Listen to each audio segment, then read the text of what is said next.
Hey guys, thanks for tuning in. This is the second of a two-part series on building my ultimate kayak crate. If you haven't seen the first episode, it's going to be right here and linked in the description. Where we left off, I was having an issue with the hardware and the rod tubes. Let's see how I solved that problem coming up. Stay tuned. What I did, I went to Home Depot and picked up a couple of things real quick. We have some stainless steel bolts. These of course come in a box of 3, and these are number 10/24s. That means they're number 10 wide and 24 twists per inch. Then, because we can never have the same number 10/24s, with the nylon locking nuts, they come in a pack of 4. Because I need 4 of these, I have to buy 2 boxes of the stainless steel Phillips head bolts, but only 1 of these. And then I also got some stainless steel washers. Just because they're stainless steel doesn't mean I'm not gonna seal these closed. So I'm gonna use some Goop marine adhesive to seal these bolts and keep water from getting into the threads. If water gets into the threads, they can eventually rust. Just because it says stainless, it doesn't mean salt water won't eat. So, silicone is naturally water repellent, and keeping silicone within the threads of your bolt will keep salt from getting in and locking those away. So if you ever need to take them out, the silicone is easily broken with some pliers.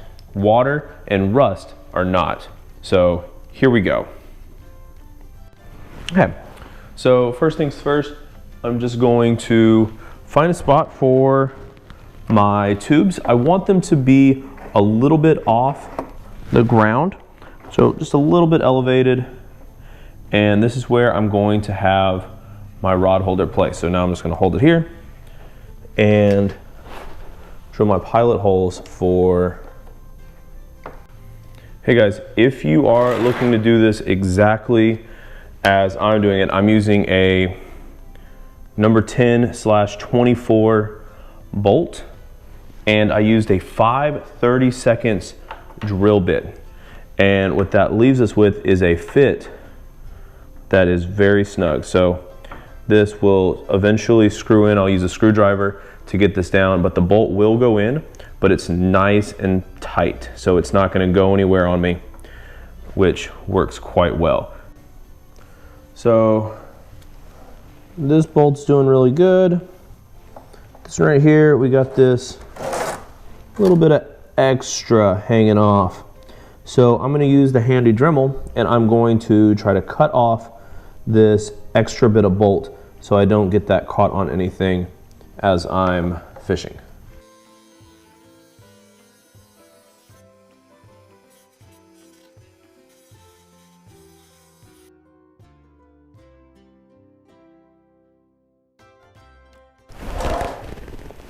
All right guys, so here's the finished product. Everything beyond what I just had shown you is simply an aesthetic measure. So let's walk through and see what I've done. Well, obviously, first thing, I have painted it. This just matches my kayak, which is conveniently right up there. It's kind of that green camo appearance to it. So I just got some green satin finish spray paint, some tan, and then a little bit of black to finish it off. You can see the ball joint here. So I can easily pull it off with one hand. With it being a little loose, it comes off a lot easier. So when we lift this up, we can see there's the zip ties that are holding the top lid on. And then we have the rod tubes. Now, I just went ahead with some zip ties for the top layer so I could tuck them way inside. I found that the tubes were extra sturdy because of the bolts, that I didn't really need anything else. For the bolts, I went ahead and cut them short, put some goop on them, and after the goop cured, I spray painted those bolts black to help protect against any water getting to them. Again, that's pretty much it. Nice and easy. It works really well. So let's go on to what some things you can add. Well, first off, you can add a stringer. So we've got a stringer, it comes on a clip, and it fits right here on the end. and it's a Velcro, so I can easily take this Velcro off when I need to. It's one option. Another option I'm looking at is putting some of the kitchen paper, some drawer liner on this top and just gluing it on top. So that way I have a nice surface for anything that won't, a non-slip surface. For my pliers, I used another ball and loop system to attach them. It's very simple. It just goes through, goes up one end,